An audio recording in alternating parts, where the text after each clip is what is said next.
Music Not Diving is brought to you by Acid Nation. What is Acid Nation? Well, it is a direct-to-consumer platform, and direct-to-consumer is increasingly important in the world of music. People are frustrated with the big streaming platforms. They're frustrated with the perceived injustices that the big companies are meting out on independent artists and independent labels, and they want to support. So basically, if you're an artist or a label selling music, or if you're a music fan wanting to buy direct from your favorite people, this is a great place for you to be. Acid Nation is more than just a D2C platform, though. They have a ton of ancillary services, extra things that as a label are extremely valuable, extremely unusual in this space. So for example, they have a streaming platform which pays out 1 cent per stream. That's a direct payment, not a pro rata payment. The 1 cent per stream thing is actual reality on Acid Nation's streaming platform. They also have a pressing plant, so if you're doing vinyl, if you want to get into doing vinyl, they can absolutely help you with that, and they can fulfill your vinyl orders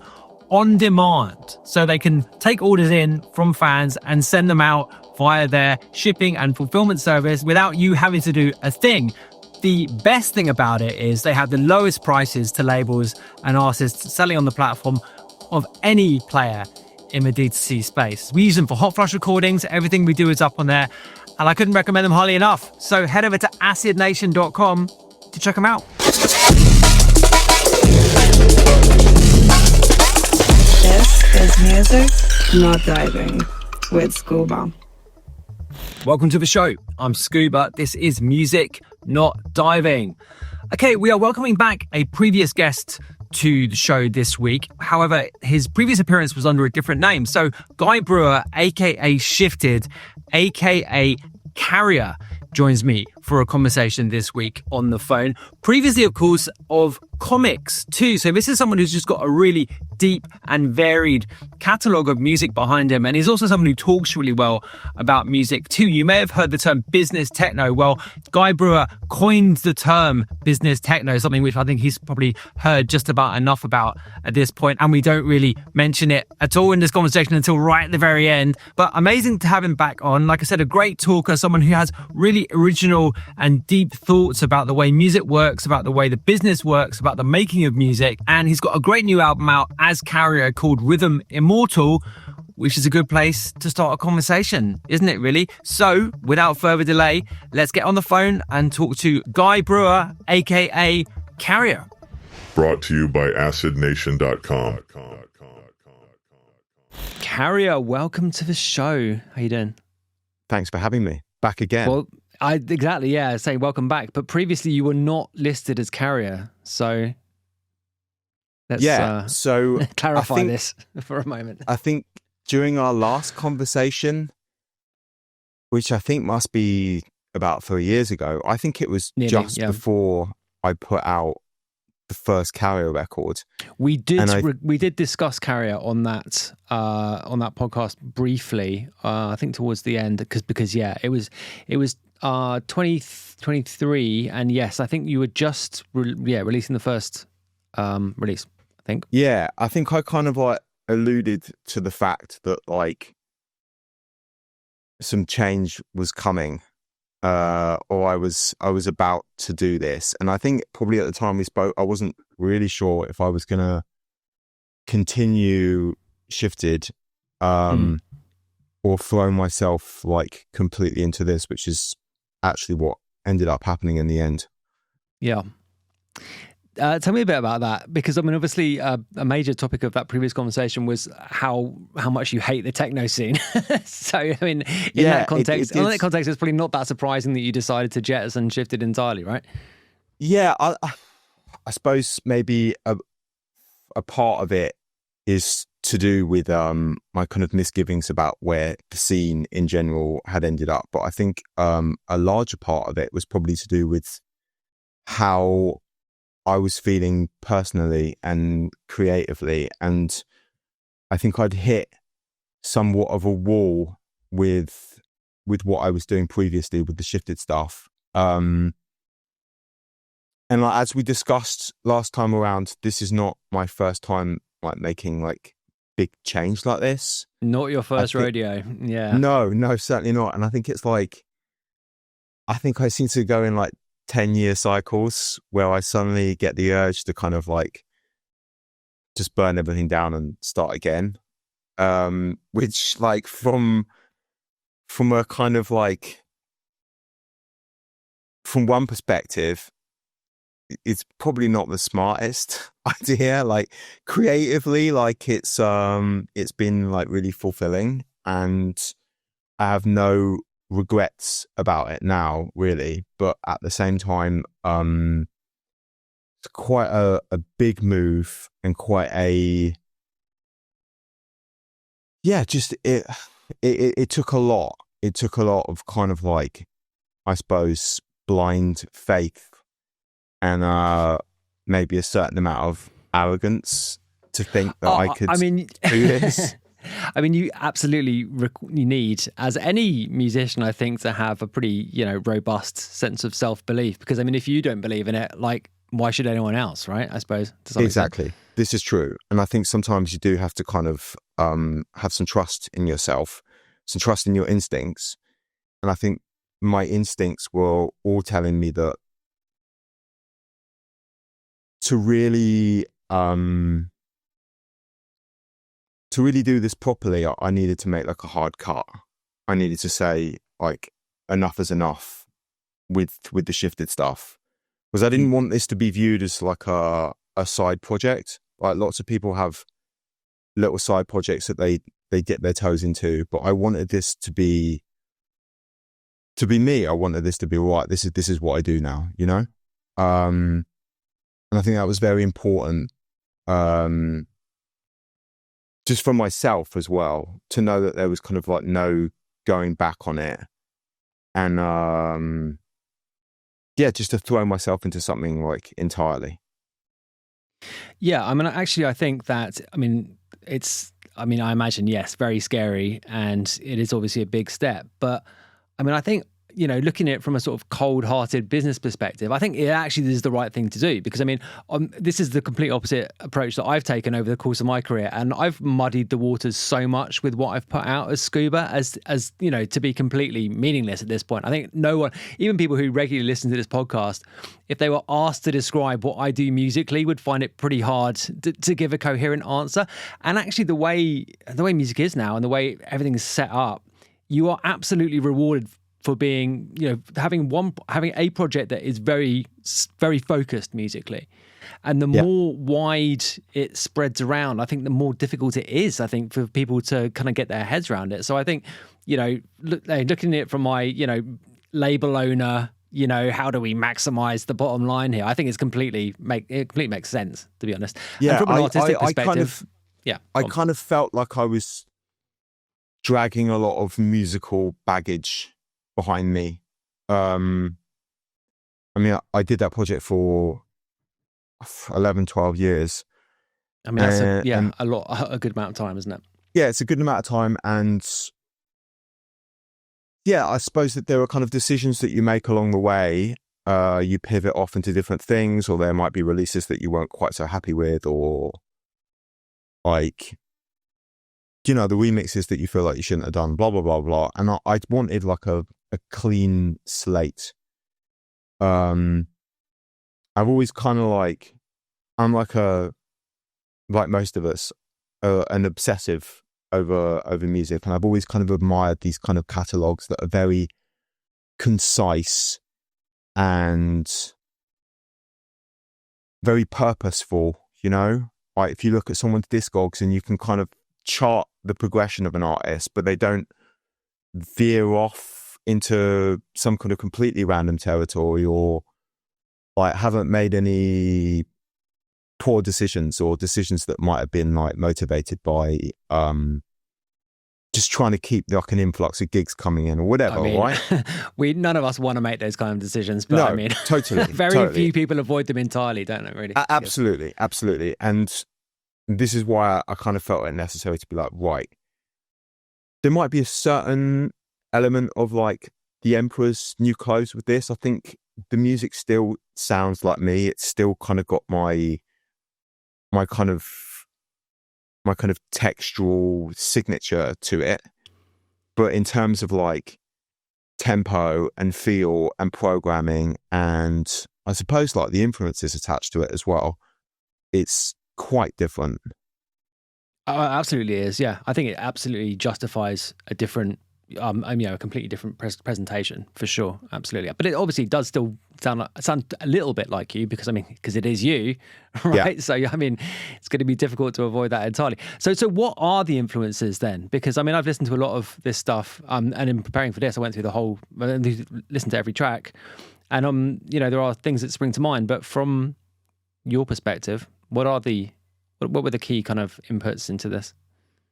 I'm someone that's got fairly wide musical tastes, and I suppose I started to feel like I wasn't representing that, or I felt like there were a lot of areas of me that I'd kind of touched on in side projects, etc., but weren't kind of being pulled into what I did. And I suppose it's more to do with the fact that I think Shifted had a very defined aesthetic to it. And I felt like kind of like pushing away from that would almost be doing a disservice to that project as well, which is part of the reason why I decided to kind of like cut it there. But yeah, like I'd say that the major influences for Carrier, like first and foremost, I would say like a particular era of drum and bass and jungle, whatever you want to call it, basically. Like, but I mean, more so than that, I would say like British sound system music. The things that I grew up on, which was like a very particular area of D&B, a certain area of like dubstep and bass music, for want of a better word, etc., etc. And obviously, techno is like inherently part of it as well. It's still got a kind of techno pulse to it, or center to it, I suppose. But yeah, like dub techno for sure is like a big influence on it, in terms of palette and texture.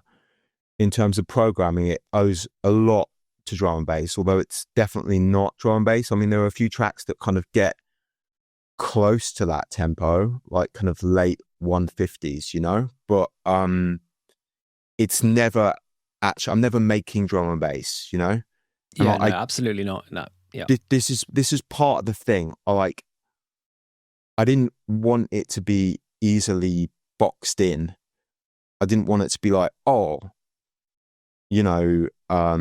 Shifted started like a drum and bass project, or Shifted started like a bass project. I wanted this to be kind of musically ambiguous, I suppose. But still okay, pull on a lot of things. Sorry, yeah, okay, yeah. I mean, it's really interesting that you referenced those things, because I would have said, as you were just saying that, I was going to preempt it by saying Shifted starts an ambient project, because to me, like the kind of, I suppose the overall vibe of it is more in that direction. I absolutely hear what you're saying with the way it's sort of put together and like the influences that have gone into it. But I mean, if someone, if some kind of lazy music journalist was going to put it in a box, I would expect them to put it more in that box. I don't know what you think about that.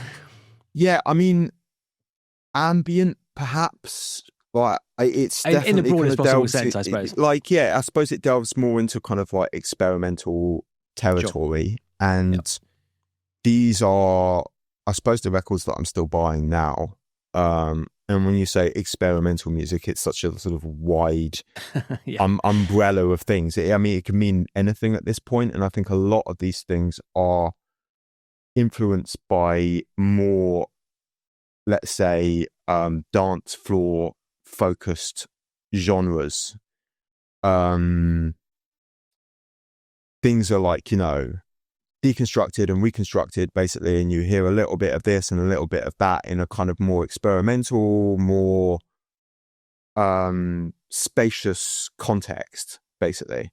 Yeah. So when I listen to the Carrier stuff, or when I'm making the Carrier stuff, like certainly when I'm making decisions in the studio, they are kind of informed by my love of drum and bass, and by my love of 90s and, let's say, early 2000s dub techno stuff. And I would say kind of UK sound system music in general, basically. But it is presented in a more experimental and spacious way, I suppose. Yeah. Yeah, that does make sense, actually. Yeah. And I suppose when you're trying to describe it to someone, when you use the kind of, those bass music and drum and bass terms, I mean, those terms just carry an enormous amount of baggage themselves, don't they? And what people, I mean, particularly dubstep, obviously, that's come to mean an extremely different kind of thing over time. But I mean, how has it been, generally speaking? Because I mean, this has been going for 2 years now. Quite a lot of music has come out. I mean, how's your sort of broad experience of kind of launching it and kind of like getting it to people's brains? How has that all gone? I have to say, like, it's gone sort of better than I expected it to. I've like we discussed, like I've got experience of starting something from fresh, and I kind of knew that I had to like hit the ground running. And I suppose part of that is purposeful, and part of that is just due to the fact that I was very tapped out creatively. And as soon as I made this decision and I started moving into this territory, I suddenly had so many ideas, so many things that I wanted to try. And I could kind of throw myself into it. And it was kind of like I was shaking up a bottle for some time. And as soon as I took the lid off, it was just like, boom, like a lot of music very fast.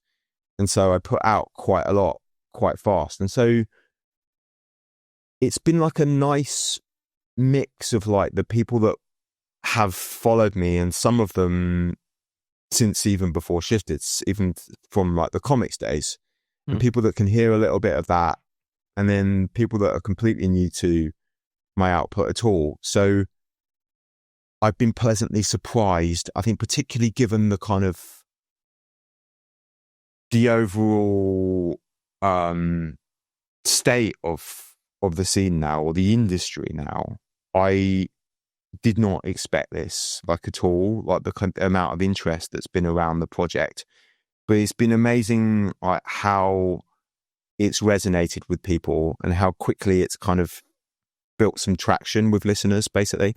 You are 15 minutes into this episode, so well done for sticking around so long. I'm just going to take this opportunity to tell you about our annual pledge drive, which is happening right now. If you're wondering how you can support Music Not Diving, the best electronic music podcast, this is the absolute best time to do it. During this month, you get a free Music Not Diving t-shirt when you sign up on Patreon to support us, to join our community. It's an awesome tee, and is also a great way to support this show. So we are completely reliant on our supporters to keep the show going. And like I said, this is the absolute best time to sign up. So head over to scubaofficial.io/support for all the details, or just head over to patreon.com/scubaofficial to get directly there. So with that, I'll let you get back to the episode. Thanks. What are you referring to specifically when you talk about the industry, in quotation marks, and what it's like now? Because I mean, I think it actually has changed quite a bit since we last talked, actually, because I mean, a lot of that first podcast we did was talking about the state of the scene, in quotation marks, and the industry generally speaking. I'm not saying it's necessarily got better particularly, but it has changed a bit since then. Yeah, I mean, I would put the kind of industry and the kind of creative output of that in kind of different boxes. I actually think that there is so much exciting music coming out now, perhaps more than there ever has been. And every week I'm kind of introduced to something new that like completely blows me away. And I think it's a very exciting and fertile time in the way that genres are being kind of melded together and mixed up and chopped around, and you get little bits of this and little bits of that. And certainly we've been at points like this before. I would say kind of reference like the kind of when you got this kind of dubstep, techno cross, basically. This was like another time when I felt like it was a very fertile time to be making music. And I still think the same now. I think people complained a lot about the way tempos have ratcheted up, basically, but actually I think it opened up a lot of room for experimentation with things that sit on the periphery of either thing, which is kind of where I would place myself. The industry, on the other hand, is like a different beast, and I think like people have been complaining about that for quite some time already, and I don't think it's got any better, perhaps worse. I think it's a lot harder now to sustain yourself on like a financial level and to earn enough money to like make this your whole thing. And I think it's incredibly saturated. I think with the kind of democratization of like music production, like I mentioned a second ago, this has led to just waves and waves of incredible music coming out, basically from places where traditionally they got little to no exposure at all. Places like Africa, places like South America. And now you've got kind of like burgeoning scenes coming out of these places that are coming out with very exciting, fresh sounding music. But then you've also got like 10 times the amount of people all trying to sustain themselves from an industry that is top heavy in terms of like who is actually earning the money. I think like the middle class is being kind of shrunk out of existence, almost like a microcosm of society as a whole, really. Yeah, funny that, yeah. But yeah, like, is there still space for someone like myself who is like first and foremost a producer? I think there is. I think it's just about, you have to have such a clear vision and you have to have an individual voice. And this is something that's always been kind of first and foremost to my art. I've always tried, for better or worse, to be individual with it. And like when I start crossing into territory that's might sound too much like this thing or that thing, ultimately it usually goes in the bin, you know? It's like, or I strip a bunch of stuff out and I try and look at it in like in another way. I think it's very important to have an individual voice in this. And I think if you can do that, I think there's still space. There's like I said, tons of music out there. Not so much of it stands out as being individual. Yeah, I mean, that's definitely true. Yes. And, you know, the democratization aspect, I think, whilst you're right, absolutely, to say that it's led to some great stuff, it's also led to a lot of very derivative stuff, right? And the tools, I think, that are available are now, have contributed to that kind of sameness of a lot of the stuff that comes out. Which is, it's like a double-edged sword. I mean, like, you know, I had Robert Henker on the show and I asked him whether, you know, Ableton leading to the, you know, as much bad music as it has, whether that was a kind of trade-off worth making. And he was like, absolutely it was. It was 100% worth this, you know.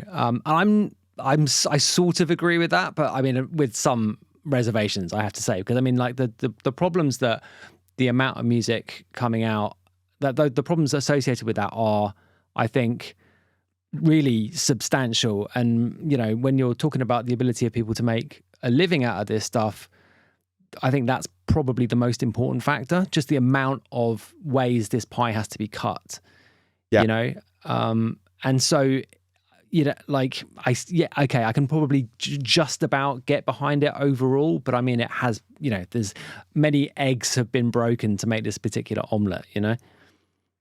This is true. But I think it's kind of, it's an inevitable thing. It certainly can't be like put at the doorstep of like any one piece of software or whatever. Oh no, yeah, I mean, it's just the way technology has evolved. And you can look at this outside of music as well. I mean, the technology that is available to us day to day is like insane now. And I think we're living in a time with music production where so many things are possible. You have so many different options, and that is very exciting. I think at the same time, like, it kind of, I think the skill set like involved with making music has perhaps been eroded by that, or the amount of hours that you had to put in to actually like get to a point where you've got something that is kind of like like a finished product, for better or worse, you know? Yeah. Has been cut drastically. When I think about when I started making music, or starting to attempt to make music anyway, which was probably like the tail end of the 90s, let's say like 98, I think me and my friends like got a sampler between us and started trying to use this thing. And it was, you know, like a few seconds of sample time. And did we ever make anything good with it? I mean, I don't really know, you know, but it was so hard. But the process of learning it is so valuable as well, you know, which is totally. Saying, yeah. And I think perhaps this is the point. I think when you had those limitations and you had that kind of super intense learning curve, it put a lot of people off. Maybe those people should have been put off, you know? This is exactly what I think, yeah. I mean, there was a process that used to happen which extracted a lot of the bad actors, I think, from the whole thing. And unfortunately, those bad actors now are, in some cases, front and center, you know? It's like... No, totally. You guys shouldn't be here. Yeah, I do try not to get caught up on this stuff, and I do try not to focus on it too much. Well, if you want to indulge it, you come to the right place. Yeah, I mean, firstly, I think it's a matter of like for your own mental health. I don't think it's like healthy or valuable to linger on these thoughts. So there are much better ways to spend your time. If you're going to complain about something, do what you can to change it for yourself. You know, and I often say this to friends as well that are complaining about the industry. Like there are many things that you are completely incapable of changing in terms of like the way that your career is working or not working. And there are many things that you are capable of changing. So focus on the ones that you have control over, you know? Like if you're not hearing what you want to hear, get in a studio and make it, you know? Yep. And this attitude works to a certain extent. Basically, not always. Okay. Yeah. I mean, absolutely. I mean, I don't know. It is a strange time, because I think you're absolutely right to say that there is. I mean, I suppose just by definition, the amount of music that comes out, there will just be a lot of good music there. You know, so that in itself is inherently exciting, because I mean, there are so many places to be inspired now. But it also simultaneously feels like we're on the edge of something with this whole AI thing, which is just bewildering. And, you know, so many of the possible outcomes which seem likely from this, or seem at least possible, are just mind-blowingly negative. But some of them are actually good. Yeah, there is a possible scenario to where we go over the next 5 years or 10 years or whatever, however long, the remainder of both of our music making lives. There is a version of that future which is great. And I think, you know, there's so much kind of, you're right, there's so much kind of negativity in the moment. People are complaining so much. And I think people are basically scared, or at least intimidated, just by the uncertainty and just by the how wide the spectrum of possible outcomes is. But I think there absolutely is a potential future which is absolutely positive. No, what do you totally. think about all this stuff? Like when it first started rearing its head, I wasn't so concerned about it. I thought to myself, you know, that there's no kind of way of replicating the kind of humanity and like the creative process that goes into something. And certainly like the first things that I heard that were like AI produced, that kind of backed up that point of view. And you'd be like, you can just hear that there is something like missing. But then sometimes you hear something and you're like, damn, you know, like the smarter it gets, the more worrying it is. And I suppose it's more about how this is kind of like implemented. I think if you're making music for computer games, if you're making kind of like background music for like, you know, adverts or whatever, I'd be extremely worried right now. Sure. I think when it comes to someone like myself or yourself, or like I think people are interested in like the character around the music and actually almost like the personality where it comes from as well. I think that's part and parcel of it now. In this day and age, we were like a long way away from kind of like anonymous white label territory, or just going into a record shop and not knowing who made a record, you know. Now you like, the first thing that I do when I discover an artist that I'm into, I'm like, I will check out their socials. I don't know why I do that, but I do, you know, like you like, you give it a follow because you want to like keep up with what they're doing, etc. And I think that's like important today. And I think people still want that. They still want to, I think the kind of personality aspect of like where music comes from and what life or experiences that person might have had to lead them up to the point of making this art, basically, I think is still an important thing. Like, absolutely.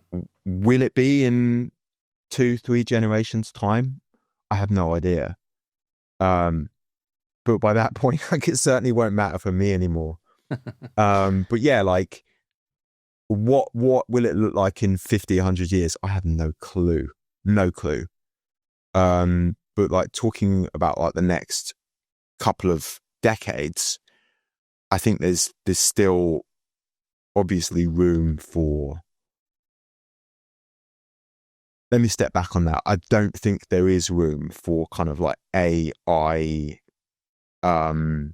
entirely AI artists to come in and like swoop up what little there is of the pie left from people that are genuinely making like art for art's sake. Do I think like if you're, and I'm going to slip into old man territory here, if you're like some like hard techno artist basically, and your motivation is like, I want the shows, and like I want to be playing these big events and earning like some repulsive amount of money basically, but like I don't have the skills, will these people be implementing stuff like AI to make music?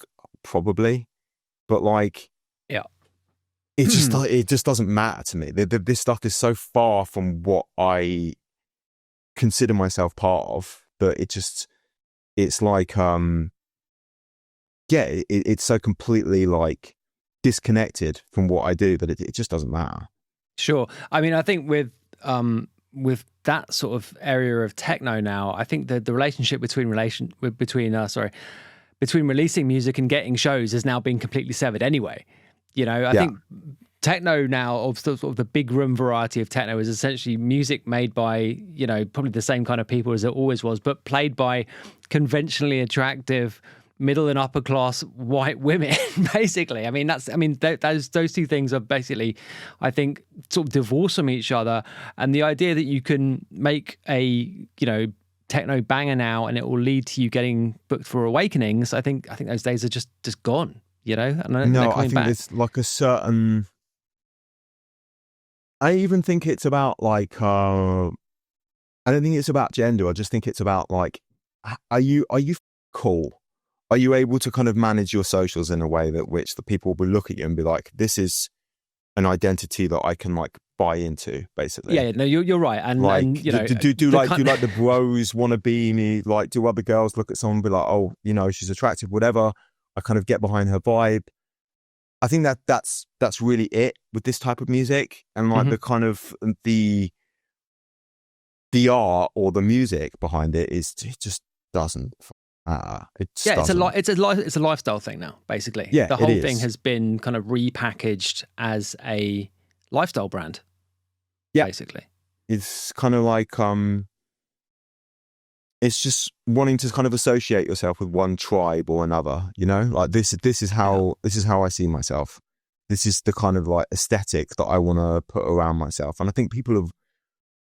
Since the beginning of social media, it's been like that, you know? Like with someone's Tumblr account, they try and put across a piece of their personality with those like personalized MySpace accounts that people used to have, basically.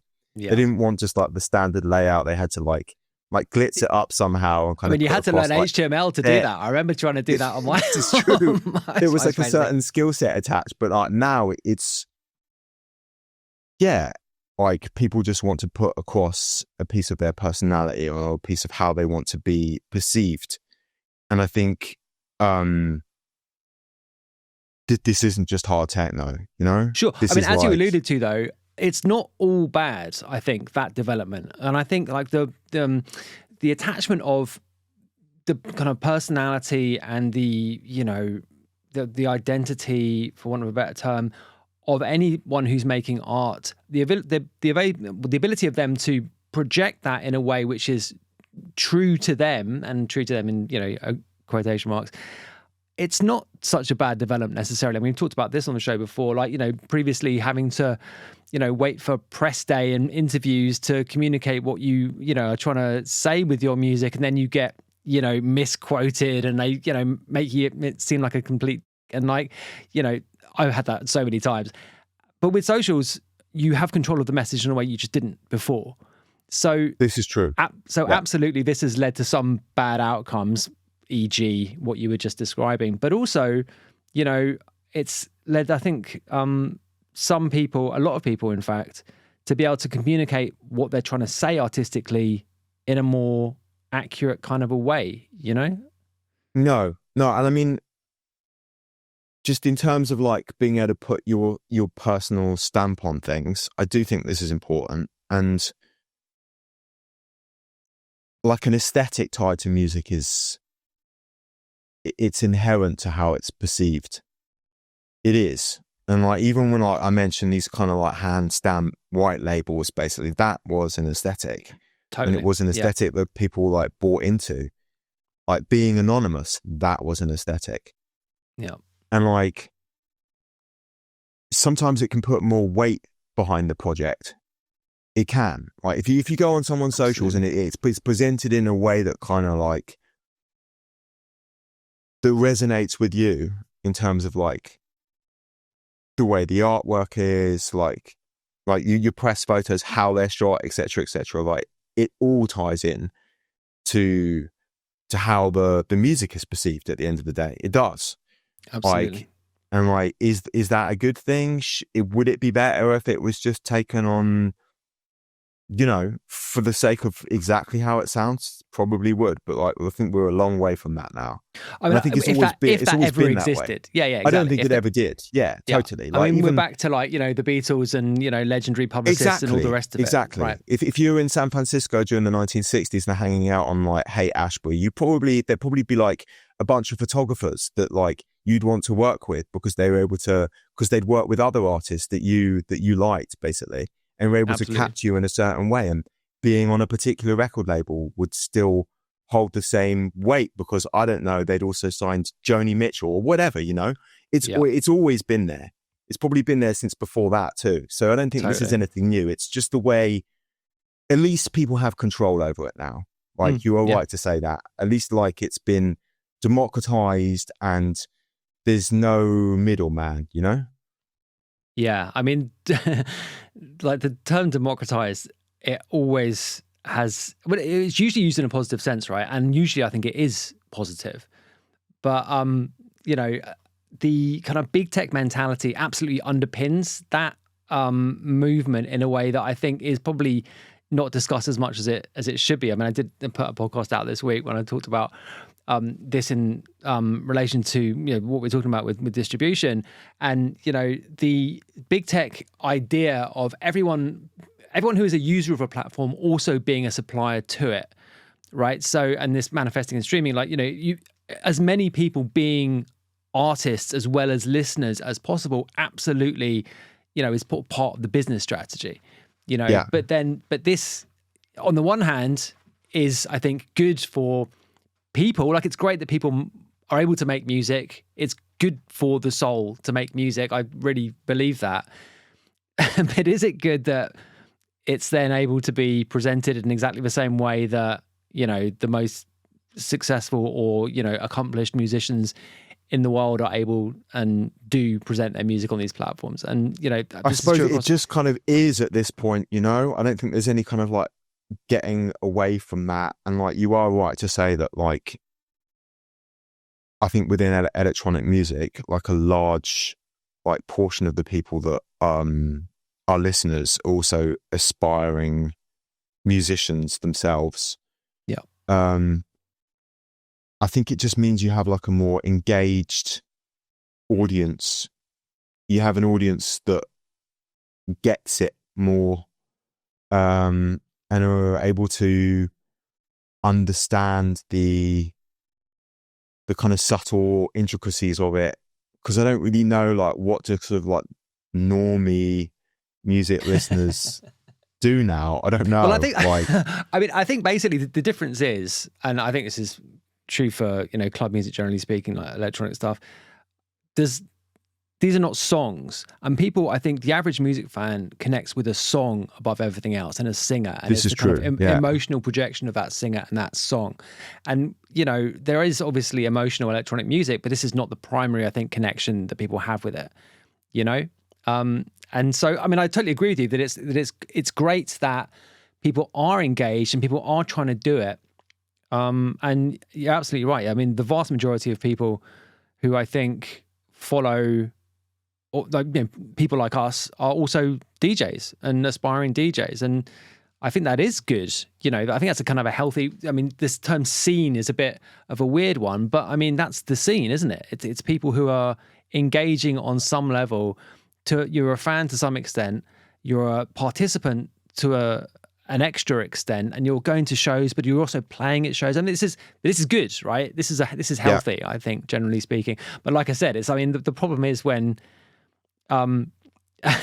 we talked about gatekeepers so much on this show. I'm fully in favor of gatekeepers, and there should be barriers, and they should be manned or personed or whatever by people who are trusted, you know, who have experience. No. I totally get this. Like, yeah, I think like a certain amount of gatekeeping is like perhaps necessary and healthy, and perhaps that's gone out the window now. What was it I said the other day, or someone said to me? It was like, some people have imposter syndrome for a reason. Like, they do, you know? And like, it's absolutely justified. Yeah. There's like no getting away from that. I don't know. I think perhaps it's more like overt now, and it's shoved down our throats. I'm not sure if it was ever any different. Certainly, like when I started making music, you'd have, which was drum and bass. You'd kind of have leaders, and you'd have followers. You'd have people that like would break new ground with like something vital and necessary that everyone just like their ears picked up, and it got attention straight away. And it was like, this is new and this is fresh. And then you had like the 1,000 bros that would copy that, basically. Yeah. And I don't think there's any getting away from that. I think it's just the way things work. Mm. Yes, I mean, that's definitely true. And, you know, the gatekeepers of, you know, earlier periods were certainly imperfect. And, you know, you shouldn't, you know, fetishize this stuff too much. But I think it's probably fair to say that you've kind of gone too far in the other direction with the way it is now, you know? Probably. Yeah, perhaps so. But I just think like the lid is off the bottle and the genie is out. Oh, basically. yeah. I mean, I think it's it's impossible to change at this point. Yeah. Yeah, it totally is. And I think it's more about just trying to carve out a space for yourself that you feel comfortable in, and trying to represent yourself and your art in as personal a way as possible, you know? Okay, so this is a question I have which relates to this. So it's actually something that a listener to the show asked me, and I asked someone else actually on a podcast I did yesterday, but it relates to this stuff. So, and it absolutely relates to, you know, what we've been talking about with your rollout of Carrier as well. And basically the question was, is it worth signing to a label now? Is it better to self-release? What are the kind of this has changed so much over time in the last 10 years or longer. What's your? I mean, you've been releasing the Carrier stuff yourself, haven't you? Mostly. Although like the album's coming out of Modern Love, and I've worked with Felt before as well. But yeah, okay. It's you know what? Like, I don't think it's worth chasing after something that perhaps might not make much difference in the end. I do think it's been like, it is different for me because I've had this long career and I had a certain amount of people that were kind of going to follow what I was going to do next. If you're starting from scratch, if you're like in your early 20s and you've never put out a record before, and you're like, you know what, I'm just going to start my own thing and do it, can be very hard to kind of like cut through the noise. Absolutely. Like there's so much stuff, and I think what a more established label will give you is just access to those listeners. And I think that's incredibly important. And you do get stuff that just out of nowhere, just put out a few 12s, and it's just, it feels vital, but it's rare. And like sometimes I'm kind of going through Bandcamp, and I'll stumble across something and I'll be like, this is just so sick. And I'm like, there's like 3 people that have bought it. Yeah. And it's probably like codes that they've given their mates. And I'm just like, if this was 2005 or 2007 or whatever, then this would just be boom. This person would have like a career. Yep. And I think that can feel quite rough if you put a lot of yourself into something. Particularly if like if you're like, oh, you know what, I'm gonna press a record. I'm gonna spend like 2.5-3K on like actually putting this on wax and trying to get it into a shop. If you can even find a distributor that will talk to you, I think this can be quite discouraging for people, particularly they put out the first one and they have high hopes and estimations of it, and then they're like, fucking hell, we pressed 300 and we're sitting on like 270 copies or whatever. that is rough. Absolutely. And I think obviously like I was definitely in like a privileged position to have people that already follow what I do and that I knew were gonna listen at least to whatever I did next. So it's kind of a different thing. But if I was like 25, I'd definitely be trying to look for a label that was like more established. And even if you do your first couple of releases on like a more established label and it gives you a bit of a voice and people are like, it's a name that I recognize and it's a name that's been given that like stamp of validity by someone else, then it's more likely that if you follow up with something that is self-released, that people are actually going to take it seriously, or not even take it seriously, hear it in the first place, Yeah, that's the most important thing. And then the hardest thing, I think. No, totally. Because, I mean, that's another sort of effect of the amount of music that's there. It's just like, it's just impossible to keep up with it. I mean, the good thing is, the good part of it is that there is always something great that you've missed. You can go back and, find it. But yeah, it is. Absolutely. Okay. I had a few questions written down that relate to what we talked about last time. We talked a lot about intention in music and commercial music and what is commercial music and to what extent is commerciality consistent with trying to do something artistic. I mean, what the Carrier thing is not a commercial enterprise. I mean, I think it's got absolutely potential to be listened to by a lot of people, but my impression of listening to it is that you have gone into it with the intention of doing something artistic, making a piece of art, and the way you talked about it sort of backs that up.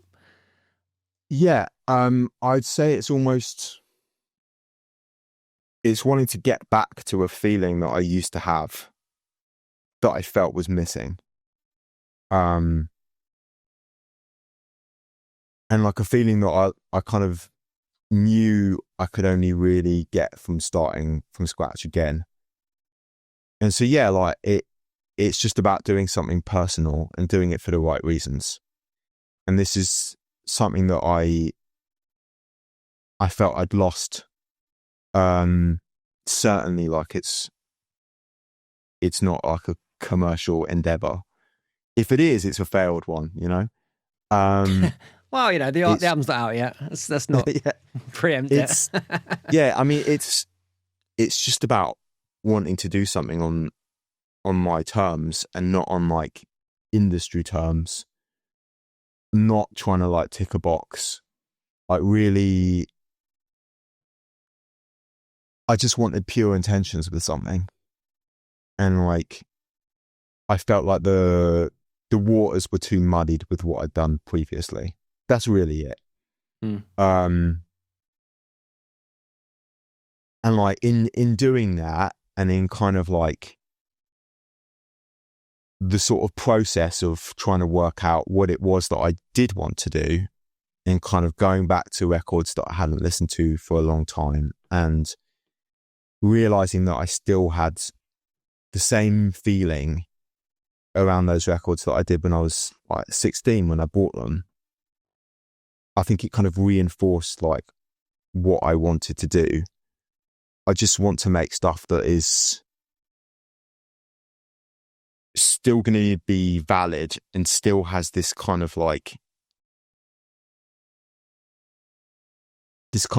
immortal sense to it, you know, like something that is you're going to pull out in 10-15 years, and like even if styles have moved on considerably and things have mutated in either direction, blah blah blah, it still holds up as like a good record. I don't want to make like future bargain bin music. I just want things to be pure of intent and have this kind of sense of the majestic around them, basically, which is certainly what I got from the early drum and bass records that I bought, and like a certain period of like, let's say, third, fourth wave techno that started coming out of Berlin, you know? The music of like, you know, Basic Channel, Chain Reaction in general, this kind of era, it's not especially complex. It's just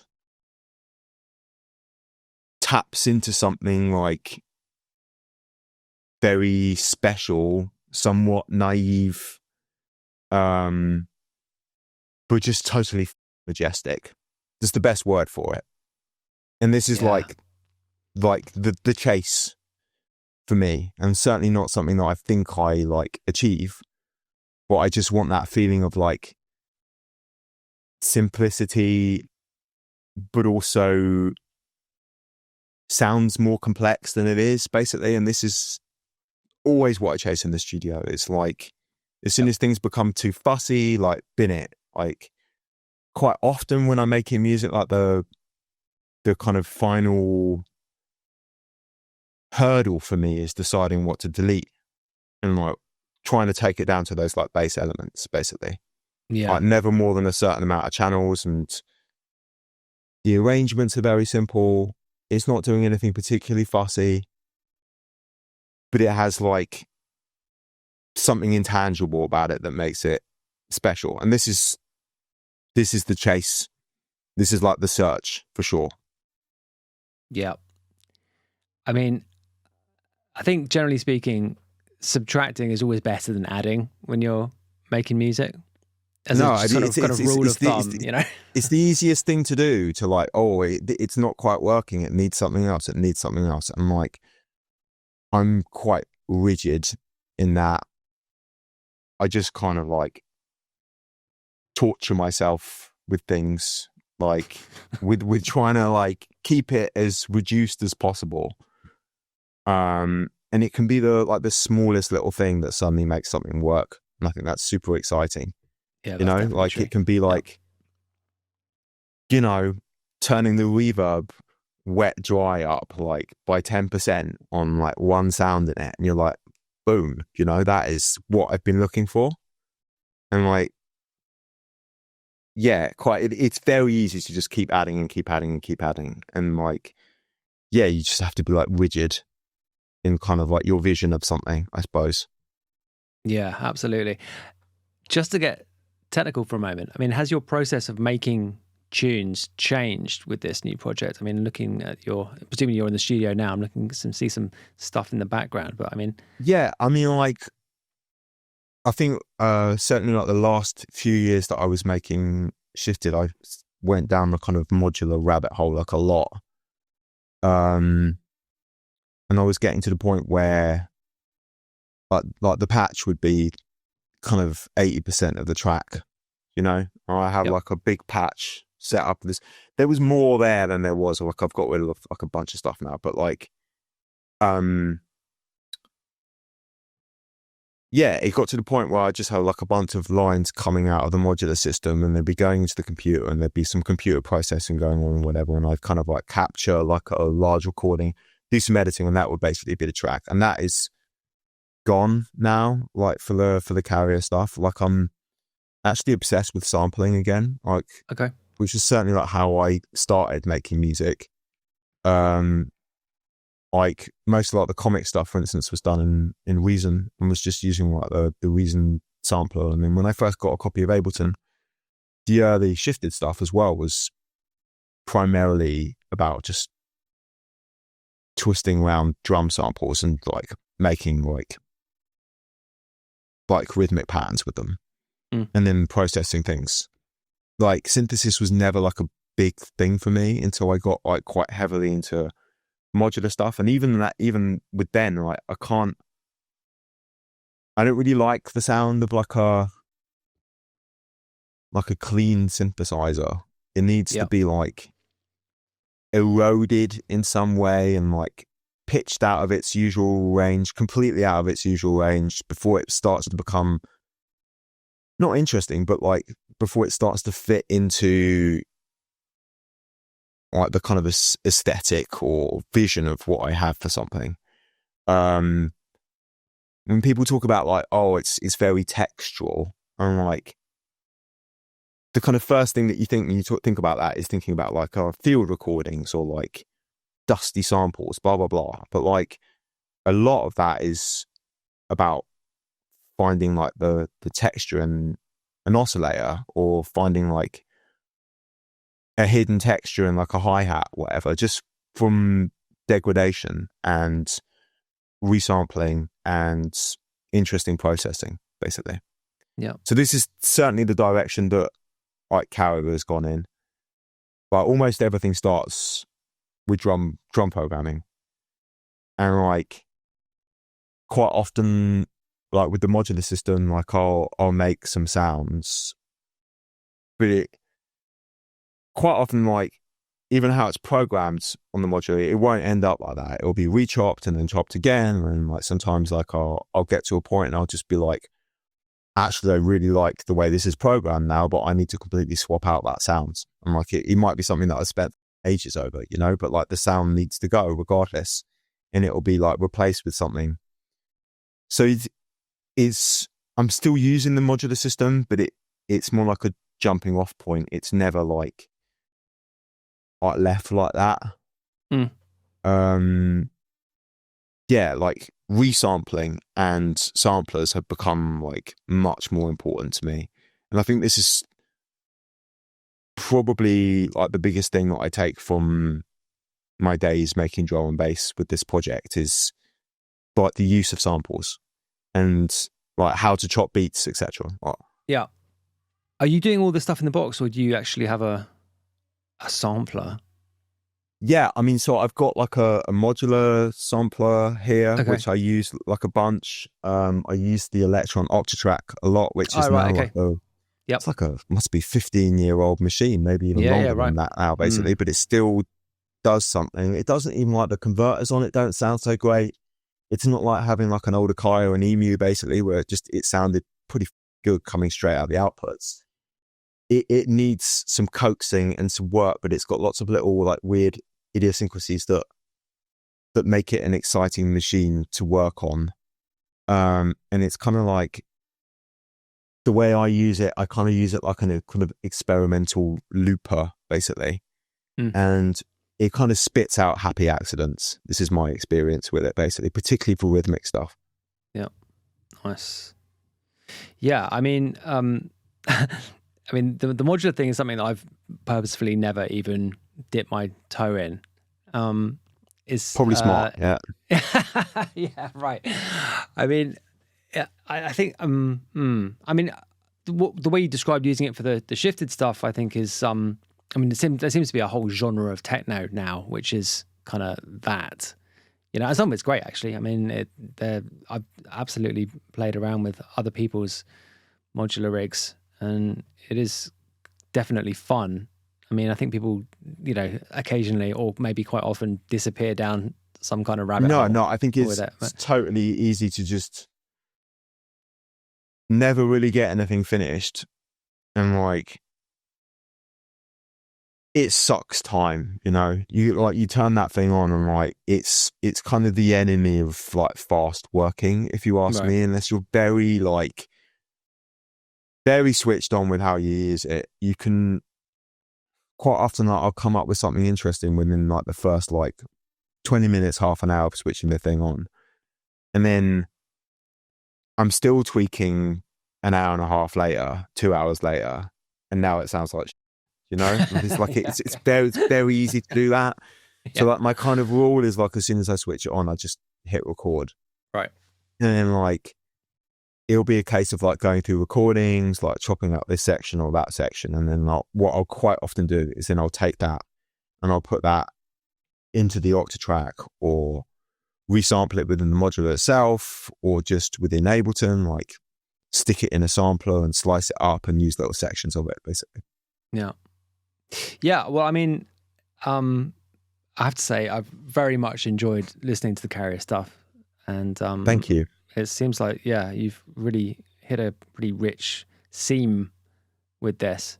I mean, I think like, you know, I think the nature of having a career which lasts, you know, decades, like a lot of the challenge and a lot of the kind of, a lot of the barriers that sort of present themselves over time concern, you know, getting to those ideas, right? So what you were saying about, you know, how as soon as you started the project, all these things presented themselves to you, and it's almost like getting to that state or sort of recreating those conditions which were, you know, which made it so kind of intoxicating in the first place, you know, those first few years of making music. And obviously you can never replicate them completely, but you can, you know, to some degree, experience those kind of, motivations and emotions that you associated with those early periods. And I've obviously been making music over a similar time period, and it's so easy to get stuck in a rut, you know. But when you get out of that rut, when you get to a position where you're having those feels, as it were, it's amazing, isn't it? It really is amazing, and it sounds like that's. I mean, this is why we all still do it, you know. And it can be very frustrating getting stuck in like this kind of creative block, and I've had it like several times throughout my career, but I think it's like they are as necessary as the times spent where it's just kind of rolling out and you don't know where it's coming from, basically. I think these times of like this sort of like almost period of like gestation where you're just kind of like banging your head against a brick wall, like you just have to like work through it. Or sometimes it can be like, oh, I just needed to take a little break. I'll take a week out of the studio and then come back in, switch everything on again. And like, you see things with like a different set of eyes. And then other times you really need to like push through. And I think like, like equipment can be like the enemy of that, basically. Like you think you need this or you need that, basically. Quite often it's like when you take yourself out of the studio, and I'll just kind of like sit down on the couch with some recordings that I've made like some days previously, and I'll be like, you know, within 15 minutes I've got like the structure of something there, you know. but yeah, I think these periods are like super necessary, and this was definitely the case when I started putting together Carrier, because I knew I wanted to do something different, but I didn't know what it was yet. And I think like the last Shifted album, that was like very like apparent. You could hear that it wasn't really like still me, but like I was trying to do something else, but it didn't feel like as personal and like evolved yet. And it still came out as Shifted. Perhaps it should have come out as something else, but I don't know.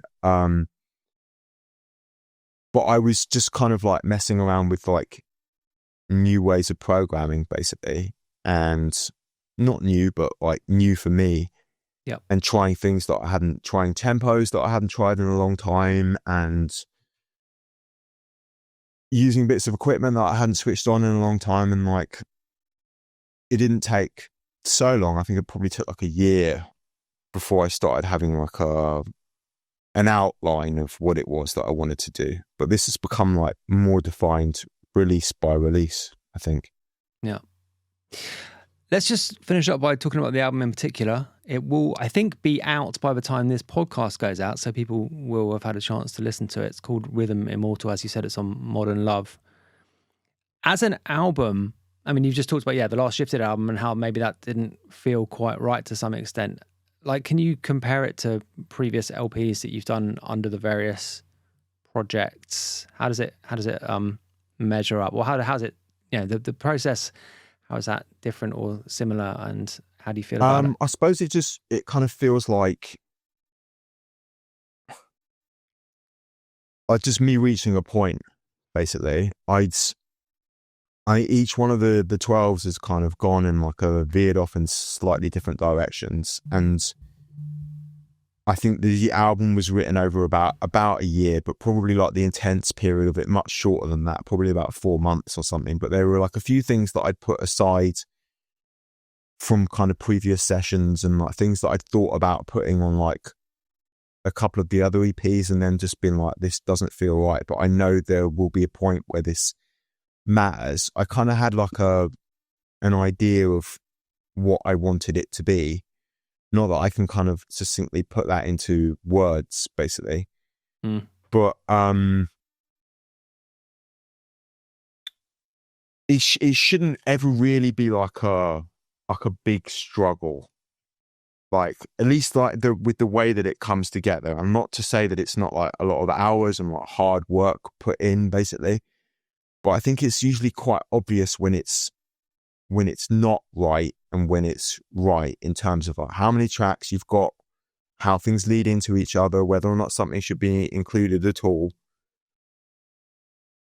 You have to get like very close to something to kind of make it in the first place. And then you have to like take a step back and get this kind of like macro view on it.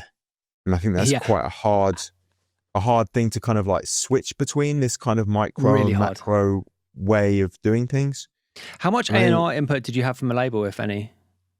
A little bit, yeah. Like, I think like Shlom just put like a lot of trust in me, and I would assume that he's the same with everyone that he works with. He either likes it or he doesn't. And I think I wanted to do a vocal on something and it hadn't worked out. I tried a couple of different avenues, and they hadn't come through. And then I sent over what I thought was pretty much like a final version of the record to him, and he was still like, I still feel like we need that vocal. And I think like the track that Voice Actor actually ended up working on sounded completely different at that time.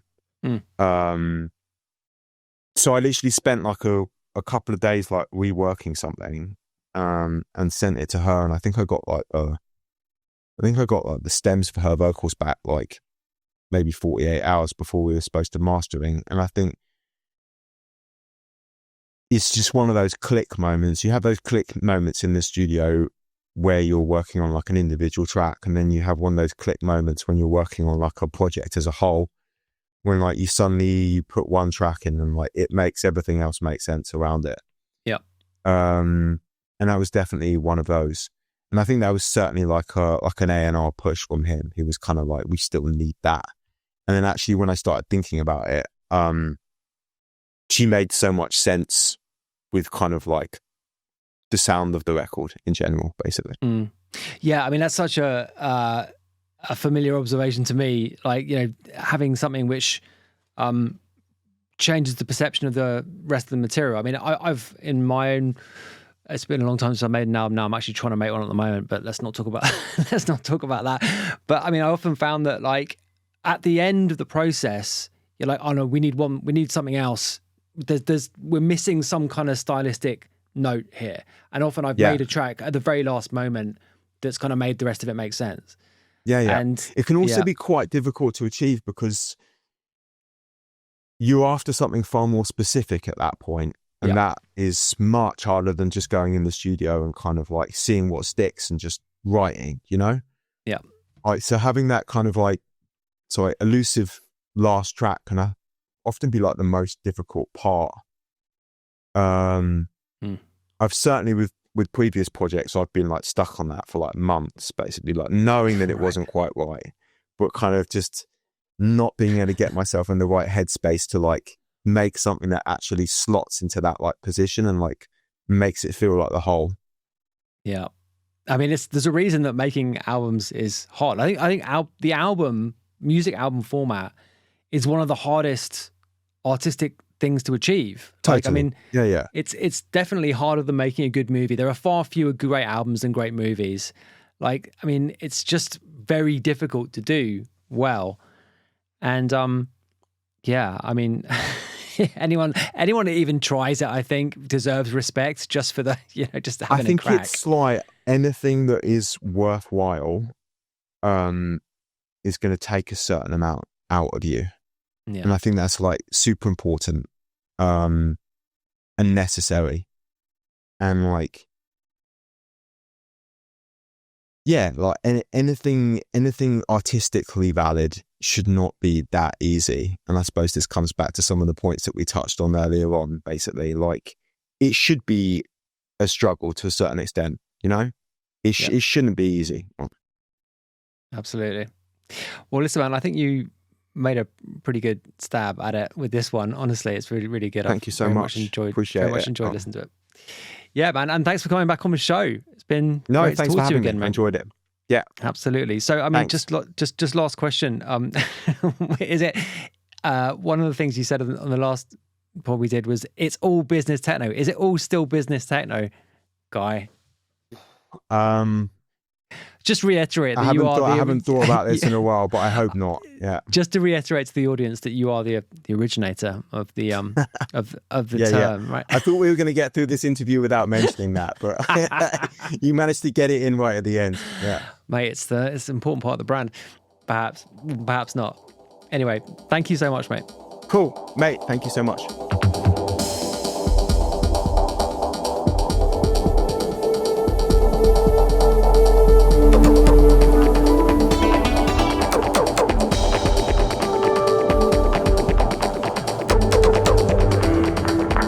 Music, not diving, with Scuba.